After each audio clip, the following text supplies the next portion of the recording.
Buenas tardes. Hoy explicaremos todo lo que sería el sistema gestor base de datos. Lo que vamos a ver hoy sería todo lo que está relacionado a su historia, cómo funciona, esquemas, prototipos, entre más cosas. Para empezar, tenemos lo que sería su historia y cómo se originó todo para la creación de base de datos, lo que tenemos actualmente.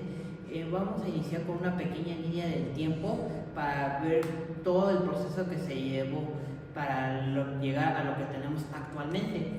Iniciamos con lo que sería la palabra digitus, que es prácticamente el método de conteo de lo que sería de nuestras manos.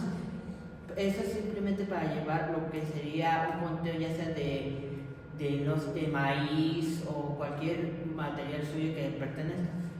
Después tenemos lo que sería la palabra cálculos. Al ver que nosotros tenemos limitantes en el conteo, se creó lo que sería piedras pequeñas que van base a conteos de cada dato de sus almacenamientos, ya sea de comida o raciones. Tenemos lo que serían las tablas de Parsia babilónicas. Estas se crearon lo que sería en 2600 a.C., que se podría considerar los primeros registros de conteo. En los años 2400 a.C. se creó el ábaco, que sería prácticamente la primera herramienta mecánica que se utilizó. Esto con la facilidad de sumar o hacer un conteo más rápido de los suministros que tenían en este tiempo. Después tenemos a Strofe en los años 3000 y 1500 a.C. Esta organización particular se basaba en lo que serían en los patrones astronómicos. Es corregido por una nota de hace de 150 a.C. Después tenemos lo que sería en el año 100 a.C. el mecanismo anticitera, que prácticamente sería el primer computadora analógica. En los años 150 tenemos lo que sería Pilinio. Pilinio es el que fomentó prácticamente o dio la idea de organización y estructuración de lo que sería la información, que actualmente es muy importante para la base de datos. En los años 950 después de Cristo tenemos a Gilberto de Aurillac, que este es el que impulsó el sistema numérico de indio-arábico, que actualmente se utiliza bastante y más en lo que sería en la construcción de bases de datos. Después tenemos, en el año 1490 tenemos a Leonardo da Vinci, que él propuso o hizo el prototipo de una calculadora mecánica funcional a base de ruedas dentadas. Para eso, el año 614, Joan Napier aportó lo que serían las primeras tablas logarítmicas, que actualmente también lo usamos mucho en lo que serían las bases de datos actualmente. En los años 1642, Blaise Pascal hizo la primera calculadora mecánica funcional. Esta calculadora mecánica es la primera que usó las operaciones básicas, que son lo que sería la suma, la resta y la multiplicación. En el año 1623, Godefroy Leibniz perfeccionó la calculadora mecánica de Pascal, perfeccionada a modo de sistema, lo que conocemos actualmente como sistema binario, que también ese sistema binario lo ocupamos mucho en la base de datos. En 1801 tenemos a que sería a Joseph de Guacar, que es el que usó prácticamente el primer sistema base de datos mediante lo que sería tarjeta de tela base a perforaciones. En 1822 tenemos a Charles Babbage, que diseñó la primera máquina analítica. Y en 1843 Ada Lovelace escribió lo que sería el primer algoritmo por base a una máquina, que actualmente sabemos que ese algoritmo lo usamos mucho en lo que sería en la base de datos. Por último, personaje importante que tenemos en la historia de la gestión de bases de datos, tenemos a Germán Gorey, que inventó lo que sería la tabuladora analítica, la primera tabuladora analítica. Y esto prácticamente lo usamos mucho en lo que sería en las aplicaciones como Sharp y eso.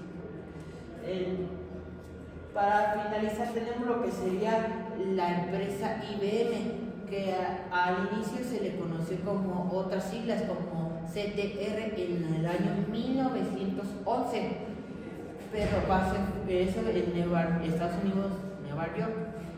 Ya en el año 1924 se cambió las siglas a IBM porque al expandirse de manera internacional se tuvo que tener una marca más reconocida como lo ha sido lo que sería actualmente IBM en 1924. Esta empresa lo que aportó mucho son la entrada de procesamientos de datos a nivel industrial. Con esto visto, ya sabemos que funcionó en nuestra historia bastante amplia en lo que sería la creación de gestor de base de datos que conocemos actualmente. Estos fueron las ideas muy fundamentales para la creación de las tablas de base de datos. Ahora bien, vamos a ver lo que sería la estructura CDF, que prácticamente sería el corazón de la base de datos, como lo que el sistema que organiza, almacena y consulta. Tenemos lo que sería 3 niveles en los sistemas, que sería el nivel externo, que prácticamente sería las vistas de lo que sería el usuario o lo que sería la relación entre la interfaz y el programa. Tenemos el nivel conceptual, que es el mapa maestro de datos que existen, cómo se relacionan las reglas y cómo se aplicarían en la estructura. Tenemos lo que sería el nivel interno, que esto prácticamente sería el software de lo que sería del sistema de base de datos, ya que aquí aplicamos lo que sería el almacenamiento y el orden estructurado de lo que sería actualmente la base de datos. Como bien, tenemos lo que sería el motor de almacenamiento. Este motor sirve para almacenar lo que sería los datos de nuestros sistemas o nuestras bases de datos. Por último, tenemos el procesador de consulta. Este procesador se traduce como el lenguaje SQL, que prácticamente es donde varias tablas pueden leerse. Sin embargo, al consultarlo siempre saldrá a lo que sería una tabla SQL, lo que serían los datos que estamos buscando. Esto más adelante veremos cómo funciona más a fondo SQL en lo que sería en nuestras bases de datos. Tenemos también lo que sería el diccionario de datos, en donde almacena lo que serían las tablas o los tipos y sus relaciones que tienen con otras tablas relacionadas a lo que sería la base de datos. Tenemos también el control de concurrencia. Esta habilita lo que sería simultáneo y evita los conflictos que posee las inconsistencias de la base de datos. También tenemos la gestión de transacciones. Las transacciones principalmente sirven para ejecutar programas o los procesamientos de cada sistema. Estas transacciones lo que sería es que garantizan todo lo que serían los LDD y la LDM. Para empezar hay que entender qué son la LDD y el LDM. El LDD prácticamente es el lector. Aquí tuve un error, en realidad lo que sería aquí es el MD. Bien, ahora para empezar vamos a ver lo que sería cada concepto de manera superficial. El LDD es prácticamente lo que sería la creación o la creación de base de datos. El LDD es prácticamente lo que sería la modificación, las consultas de dichos datos. Eso es lo que diferencia estos dos programas. Más adelante veremos cómo funcionan estos dos programas cada uno. Ahora vamos a lo que sería en los compiladores. Estos compiladores son prácticamente una traducción de nuestro sistema SQL que habla de que puede ejecutar y que nosotros como programadores, incluso como usuarios, podamos entenderlo de forma más clara. Después, por último, tenemos lo que sería la gestión de memoria de índice. Esto más prácticamente sería lo que es nuestra RAM. Esta RAM es un almacenamiento temporal. Prácticamente eso lo podemos ver en bastantes cosas, como por ejemplo en las pestañas de Chrome, se mantienen en un cierto tiempo y al momento de cerrarla se borra lo que sería prácticamente todo lo que hemos hecho. Después tenemos lo que sería las diagramas de entidad-relación. ¿Para qué sirven este modelo de entidad-relación? Sirve para la manera como quedará estructurada nuestra base de datos. El modelo de entidad-relación actualmente es el más utilizado y el más un poco eficaz que otros modelos, ya que es fácil de usar y aparte solo tiene que serían tres conceptos pilares muy fáciles de entender, que sería la entidad, los atributos y sus relaciones. La manera visual que se presenta es de manera más lógica y fácil de interpretar. Como hemos dicho, ellos tienen tres pilares. Lo que sería la entidad es algo prácticamente físico o abstracto que podemos ver. Esto, como por ejemplo, podemos ser una silla, una vaca o incluso una persona. Sus atributos son prácticamente las características que tiene dicha entidad. Esto, por ejemplo, ya sea en una silla que sería el color, el material hecho o simplemente la cantidad de sillas. En el caso, por ejemplo, como nosotros como individuos serían nuestras características, nuestro pelo, nuestro color de ojos o color de piel, entre otros ejemplos. En cuanto a sus relaciones, para que cada atributo se relacione entre sí, siempre se va a manejar base a un verbo, para que sea muy fácil identificar en qué relación tiene esa entidad con otra entidad. Esta propuesta se hizo por Peter Chen en 1796 y actualmente es un diseño muy vigente en lo que sería en la base de datos. Por ejemplo, se puede clasificar esta entidad de relación base diferentes puntos.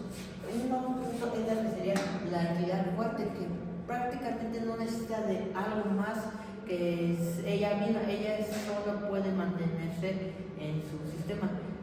Vamos a poner un ejemplo, lo que sería nosotros como alumnos. Disculpe, sería como escuela. Esta prácticamente sería nuestra entidad fuerte porque ya no depende de otras entidades que puedan relacionarse. Otro ejemplo que podemos usar en el diagrama entidad-relación son en la entidad débil, que sí o sí dependa de una entidad fuerte. En nuestro caso vamos a poner dos entidades débiles, que sería el alumno y nuestra escuela. Disculpe, serían los profesores. Después tenemos lo que serían las características de las entidades. Una de estas son las simples. Las simples son algo que no es tan perjudicial en lo que serían en las entidades. Un ejemplo de esto sería la edad. Después tenemos lo que serían las características primarias. Estas características es para que facilite la búsqueda de dichas entidades de manera más rápida. Un ejemplo de esto podría hacerse lo que sería el código de barras de los productos de supermercados, para que sea más fácil hacer las consultas de dichas entidades. Después tenemos lo que serían las claves foráneas. Estas características foráneas son entidades o información que van arrastrando de otras entidades. Esto sirve para que no podamos estructurar la base de datos repitiendo la misma información que se ha llevado entre otras entidades. Tenemos también otra característica que sería la única. A diferencia de lo que sería la característica primaria y la característica única, es que estas solo que no se puede repetir el mismo dato, pero sin embargo la única no puede ser arrastrada a otra entidad o llamada. Después tenemos lo que serían las características compuestas, que son atributos de dichas características. Por ejemplo, sería nuestra dirección o calle de cierta persona. Estas características y estas entidades nos ayudan a entender cómo funciona una base de datos y de manera más simple, y de ahí vamos a continuar lo que sería más a profundidad lo que sería el almacenamiento o la memoria de cómo funcionan dichas bases de datos. Esta propuesta fue hecha de manera más inteligente para tener un alto rendimiento en lo que sería en las bases de datos sin que se lograra saturar. Por ejemplo, aquí tenemos la base de datos IBM, que espera a 80 nanosegundos y 5 milisegundos en el disco duro. Esto es principal en la base de datos porque tenemos que controlar dicha información para que no se sature y vaya el programa de manera más lenta.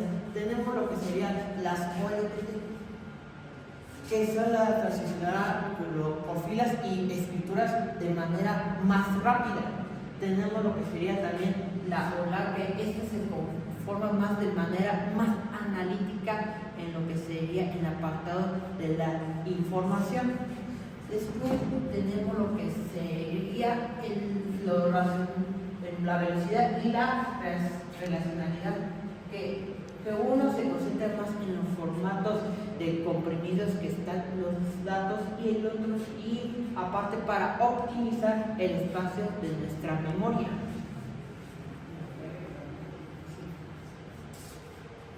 Tenemos lo que sería la inicialización guardiana inteligente de la memoria. Tenemos lo que sería el índice Bit-Tree, que estos son los datos de manera más ordenada y para tener igualdad de rango. Este es un ejemplo porque es el ejemplo del Word. Esto lo vamos a ver más adelante en lo que sería en el diagrama SQL, ya que esto es más principal de ese lenguaje. Tenemos también lo que sería el índice SHA, que es las búsquedas más exactas. También lo que sería el texto completo. Esto simplemente es escribir lo que sería todo el texto completo o toda la información para que sea la búsqueda un poco más exacta de los datos que estamos buscando. Tenemos también lo que sería el índice de memoria, que es una fragmentación tradicional del SQL Server.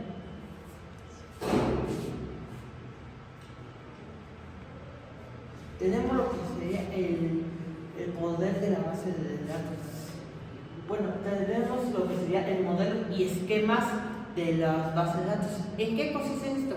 Prácticamente el modelo es el diseño o todo lo que convoca la base de datos de manera casi física. Es como, por ejemplo, lo que aquí relacionamos con el diagrama modelo entidad relación.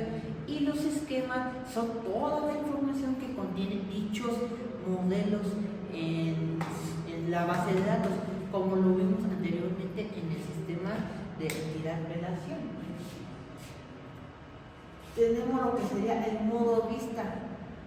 Este es el que usamos principalmente en todo lo que vemos en nuestro entorno, que sería las sillas, butacas, libretas, etcétera. Estas son las entidades físicas que vamos a tener que hacerlas de manera más abstracta. Tenemos lo que sería el modelo lógico, define esas abstracciones o cómo se van a caracterizar para que puedas argumentar en lo que sería en la base de datos. Y por último tenemos el modelo físico, que sería prácticamente ya todo de la base de datos que tenemos, ya implementando los segundos niveles anteriores a ese nivel. Aquí tenemos un ejemplo de lo que sería el uso de estas estructuras y estos esquemas. En el ejemplo tenemos lo que sería una tabla de clientes. Tenemos lo que sería todas sus columnas, que sería el ID, el nombre y el email. Estas siempre se van a caracterizar por lo que serían las columnas en una tabla de bases de datos. También tenemos lo que sería el contenido, que contienen dichas columnas. Por ejemplo, en un edificio contiene pisos o muebles, y eso se va a identificar base a estos atributos que se les da a estas columnas de base de datos. Tenemos lo que sería la instancia, que cambia constantemente con cada interacción, actualización o eliminación. Aquí ya empezamos a aplicar lo que serían las LMD, que sería ya básicamente la actualización, la eliminación y las consultas. Por último, para cerrar con este tema, tenemos lo que serían los esquemas, que estos cambian raramente dependiendo de cómo se hace el diseño de la base de datos.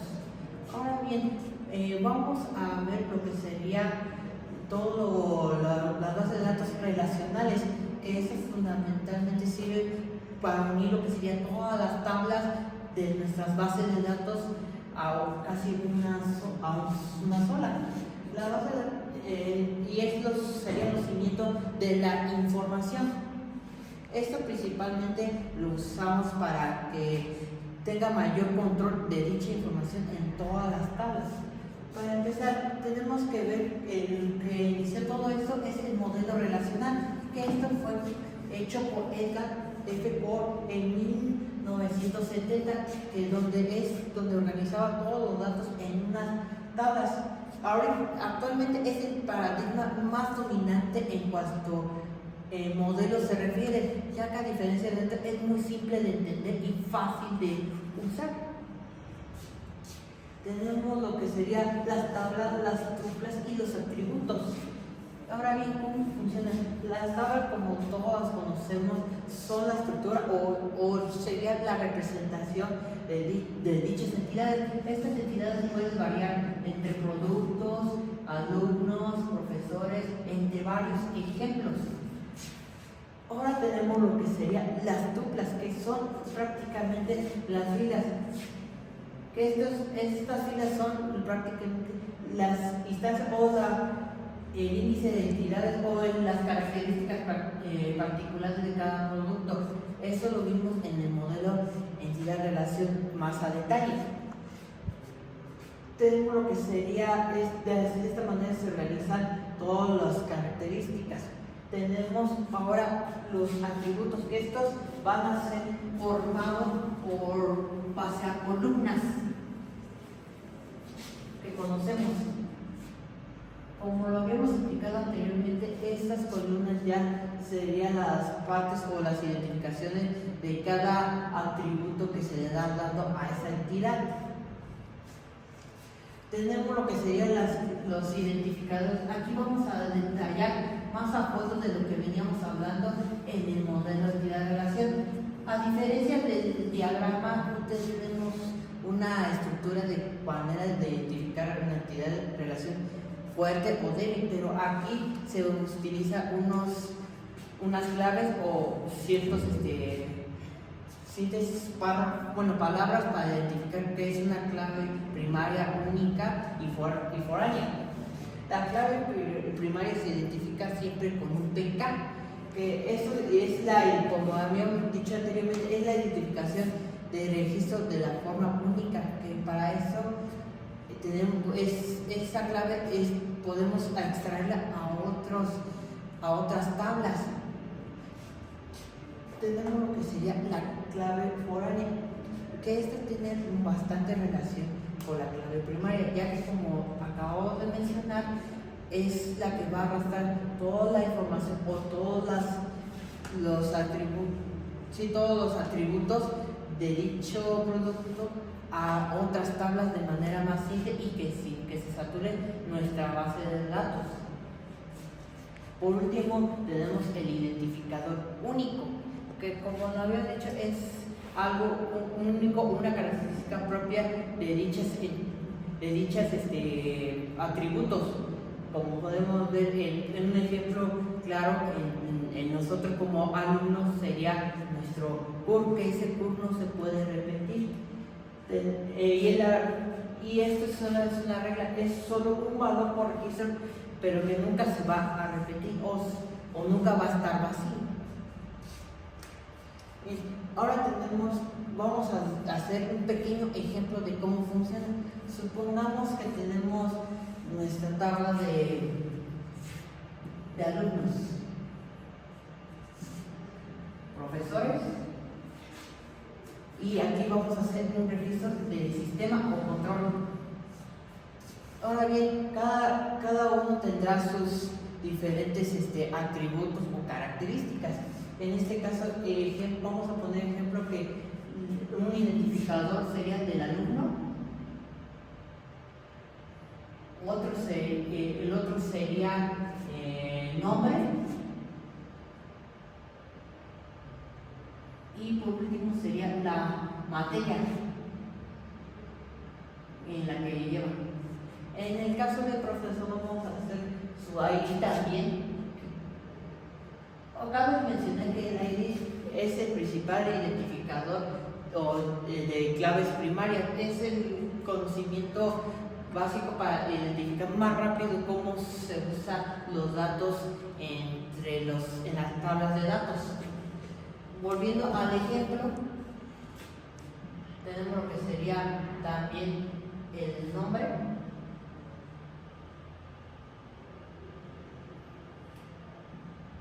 la materia que lleva y sueldo. Ahora bien, acabamos de darnos cuenta de algo. Hay dos columnas que se repiten, que sería nuestra materia. En este caso, en vez de que volvamos a escribir todo desde un inicio, vamos a crear otra tabla que sería de materia y su identificador. Como lo habíamos mencionado anteriormente, esto facilita mucho al programador para que no sature tanto la información de nuestras bases de datos.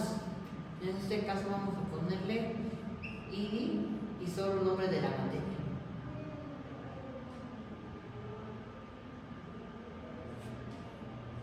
Ahora bien, vamos a relacionar todas estas claves. Empezamos que vamos a ponerle ID de materia 1, el nombre de la materia historia. Otra, hay materia 2, matemáticas. Ahora bien, vamos a concentrarnos a lo que sería a nuestros temas tablas. En este caso vamos a iniciar con el profesor que tiene su ID,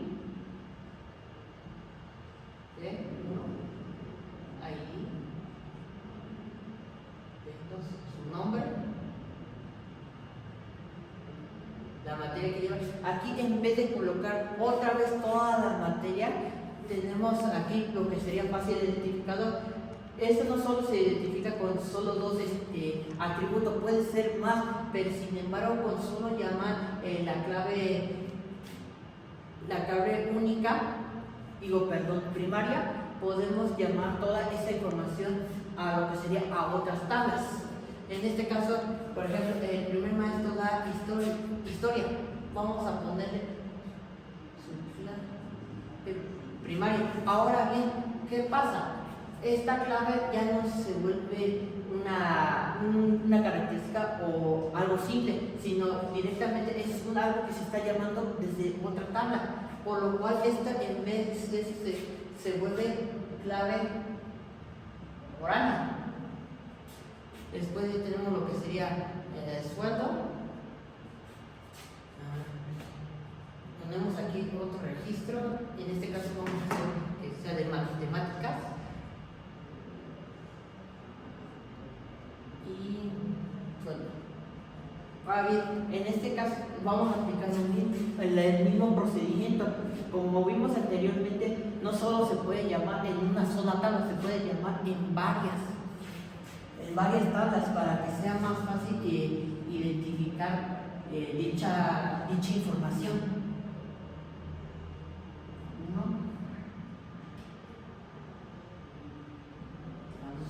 Vamos a colocar también nombre.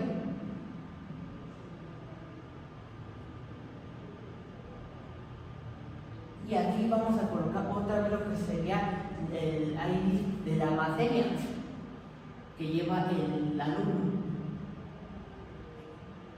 Y esta automáticamente también se vuelve una clave foránea.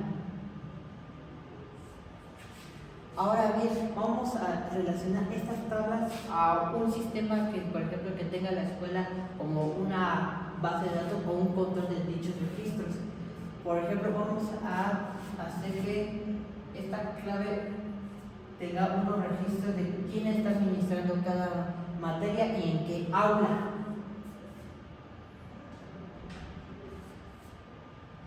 Colocamos lo que se llama el ID del alumno,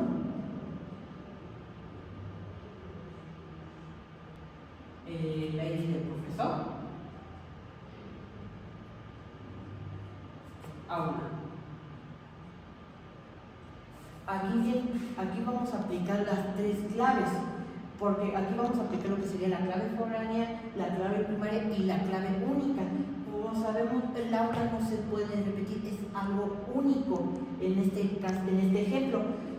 Aquí podemos traer toda la información que ha llevado todas las tablas gracias a la ID, a pesar de que se conectan entre sí. Ya prácticamente la tabla profesor y alumno está conectada a la tabla de materia. Y dichos conectores conectan a lo que sería nuestro sistema de la escuela, que sería nuestra computadora o el servidor, ya trayendo toda la información que hemos llevado en dichas tablas.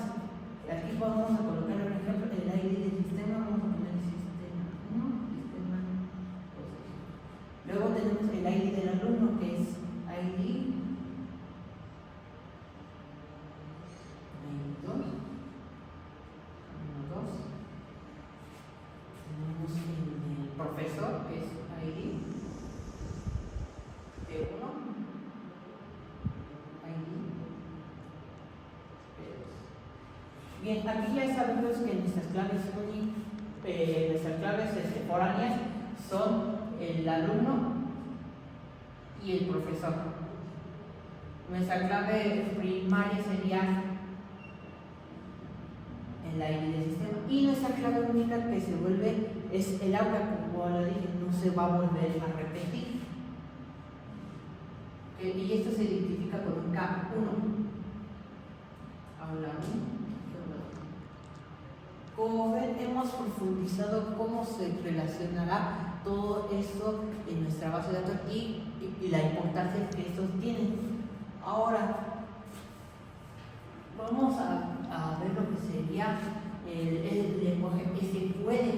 Como habíamos mencionado en otros temas, este lenguaje ha sido muy importante, pero ahorita lo vamos a ver de una manera más profundizada y para qué sirve este lenguaje de programa, este lenguaje y cómo se relaciona con las tablas y cómo nos aporta o ayuda en nuestra base de datos.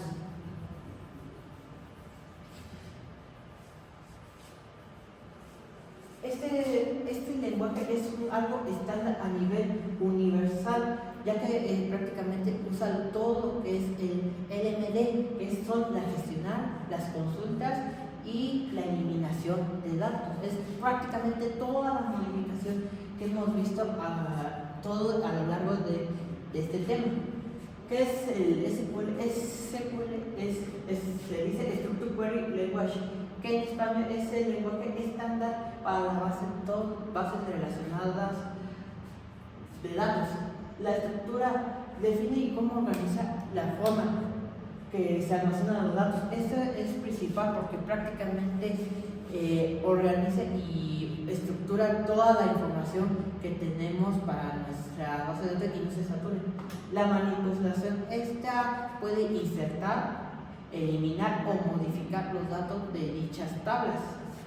Este es algo indispensable a nivel profesional, ya que trabaja la información de manera más precisa utilizando mediante códigos. Bien, ¿para qué sirve SQL? Este lenguaje ha servido bastante por el hecho de que todo podemos hacer lo que serían las CRUDs, que es el insert, el update, el delete y el select. Ahora bien, ya vimos cómo funciona. El insert es para agregar información, el update modifica, elimina datos y el otro selecciona la consulta. Vamos a ver un pequeño ejemplo de cómo funciona exactamente el SQL. Como sabemos, en el anterior ejemplo hicimos la elaboración de 4 tablas.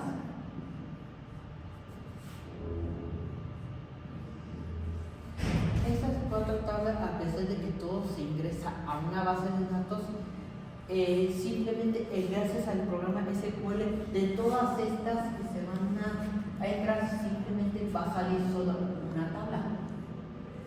Bien, ¿para qué sirve esta tabla? Es la información de manera más precisa y exacta de lo que queremos buscar. Por ejemplo, a continuación vamos a ver un ejemplo de a qué nos estamos refiriendo, que a pesar de que entran un buen de tablas, solo sale una. Como verán, tenemos en lo que sería el código de where,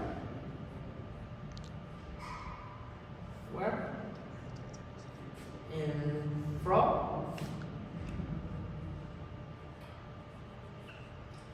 y por último tenemos el select. Bien, ¿en qué consiste esto? Esto es prácticamente la traducción, es seleccionar de y de dónde lo vamos a sacar. En el caso, por ejemplo, en el anterior ejemplo que vimos de los profesores, vamos a colocar en el de select, es la tabla, vamos a decir, la tabla de alumnos.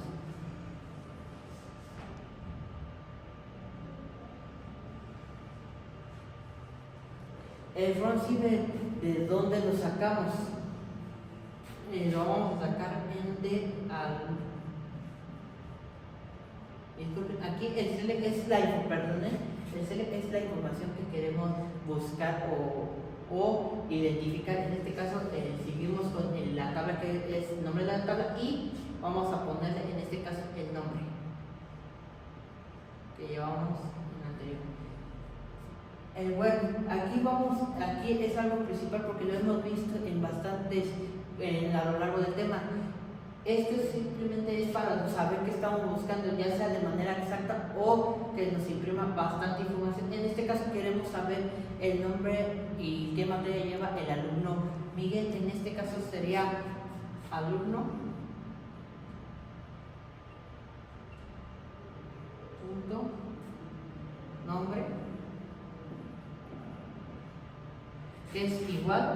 En este caso, como es un dato de tipo string, siempre se usará este signo para que podamos identificarlo de manera más precisa la información. En este caso vamos a poner que estamos buscando al alumno Miguel. Y ahora bien, ¿qué pasa con esto? La manera que va a computar esta tabla simplemente me va a imprimir una tabla del alumno, pero con nomás el ID, el nombre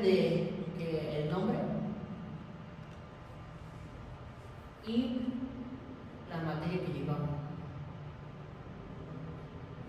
Y aquí nomás en la parte de aquí simplemente me va a imprimir la información que está conformando Miguel. Y ya de ahí solo no va a imprimir nada más porque es el único caso en el que se encuentra o se está en el registro de dichas tablas. Como ves, a pesar de que esta es una de las funcionalidades del código o bueno del lenguaje SQL, podemos usarlo para más información, como la modificación de atributos, entre más. Ahora bien, ¿qué concluimos con esto? A lo largo de nuestra historia se ha visto que tuvimos detalles de cómo guardar información de manera más precisa y organizada, en el cual como hemos visto, se han pasado años de investigación, años de puros materiales, en la cual hasta este momento tenemos lo que sería la base de datos actuales, que si bien ahorita es algo bastante gigantesco cómo se maneja, porque las bases de datos no solo se encuentran en computadora o en servidores, también sirven para cosas simples como vimos en el caso de la historia, hacer un conteo, entre otras cosas. Este fenómeno de base de datos va a seguir evolucionando de manera gigantesca a lo largo de nuestra historia, principalmente para que nosotros sintamos de manera más segura y de más precisa nuestra información de qué queremos buscar o consultar, y así no tengamos que usar como actualmente sería el papel. El papel ya no ya ahorita podemos hacerlo casi obsoleto porque tenemos lo que sería esta maquinaria de bases de datos para consultar. Sería todo y muchas gracias.